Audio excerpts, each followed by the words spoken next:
მიწოდების საფასო ელასტიურობაზე საუბრობდით.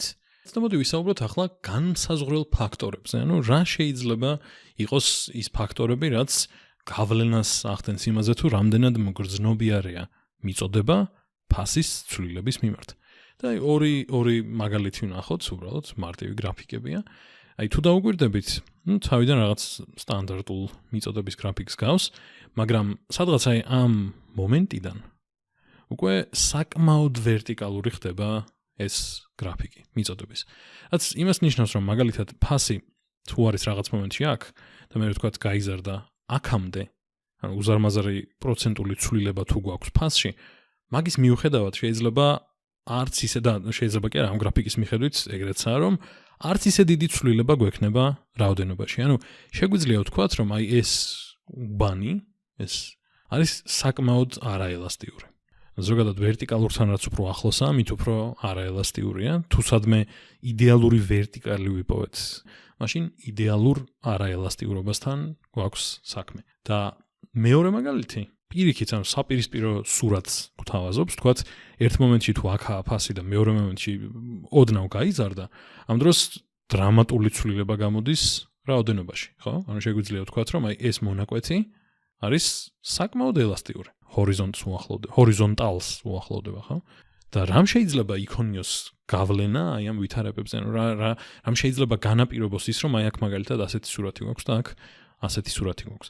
მოდი წარმოვიდგინოთ, თქვათ, სიტუაცია, სადაც რაღაცა რამე პროდუქტს ვაწარმოებთ, რაღაცა დიდი ქარხანა გვჭირდება იმისთვის, რომ ეს პროდუქტი ვაწარმოოთ. და თქვათ, როცა აქაა ფასი, ჩვენს შესაბამისი რაოდენობით ვაწარმოებთ ამ პროდუქტს.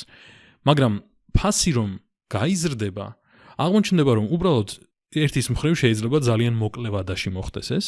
მოდი დავწეროთ ერთი ფაქტორი არის მოკლე ვადა. რაც ნიშნავს იმას, რომ შეიძლება უცებ ვერ ააშენო კიდევ ერთი ქარხანა, უცებ ვერ მოიძიო საჭირო ხალხი, საჭირო რესურსები, ასე შემდეგ. უბრალოდ მოკლე ვადა გულისხმობს ლოჯისტიკურ პრობლემას, რომ უცებ ვერ იზამმა ყველაფერს და მაგ შემთხვევაში მოკლე ვადაში ასეთი გრაფიკი გვექნება. და გარდა ამისა, შეიძლება უბრალოდ პრინციპულად შეუძლებელი იყოს ძალიან დიდი ცვლილება მიწოდებაში. იმიტომ რომ თქვათ, შეიძლება პერსონალი არ არის, რაოდენობრივად პერსონალი არ არსებობს ისეთი, რომ შესაბამისი საქმისთვის დაიქირავა, ანუ ცოდნების რაოდენობა მცირე ვთქვათ. ან შეიძლება რესურსი არ არის საკმარისი იმისთვის, რომ აწარმოო ეგ პროდუქტი მიუხედავად იმისა, ანუ უფრო მეტი ეგ პროდუქტი მიუხედავად იმისა, რომ ფასი გაიზარდა. შეიძლება სხვა რაღაც ტიპის რესურსი გჭირდება, ვთქვათ, შეიძლება ნავთობი გჭირდება რაღაც რაოდენობით, იმისთვის რომ ეს პროდუქტი აწარმოო და უბრალოდ ლიმიტი ადევს იმას, თუ რამდენი შეგიძლია მოიპოვო კონკრეტულ დროის ერთეულში და მაგაზე მეც ვერ მოიპოვებ უბრალოდ. ანუ გარკვეული სხვადასხვა ტიპის შეზღუდვები შეიძლება არსებობდეს რესურსში, ესე იგი, შეზღუდვები რესურსში. და ახლა მოდი აქეთაც შევხედოთ, თუ გვაქვს შედარებით გრძელი ვადა, მაშინ თუნდაც იყოს იგივე ვითარება, სადაც რაღაც ქარხანა გვაქვს და რაღაც კონკრეტულ პროდუქტს ვაწარმოებთ, რაღაც საქონელს, გრძელ ვადაში შესაძლებელი იქნება, რომ გაკეთდეს რაღაცა ინვესტიცია იმაში, რომ აშენდეს ახალი ქარხანა, თქვათ, უფრო გაიზარდოს წარმოება, დაიქირავო მეტი თანამშრომელი, ვიღაცები გაწვრთნა კიდეც, რომ გაერკვნენ იმ კონკრეტულ საქმიანობაში, რაც საჭირო ამ წარმოებისთვის, ასე რომ გრძელი ვადა, როგორც წესი, ეხმარება პროცესებს, რომ უფრო ელასტიური გახადოს, ანუ მიწოდებას უფრო ელასტიურს ხდის.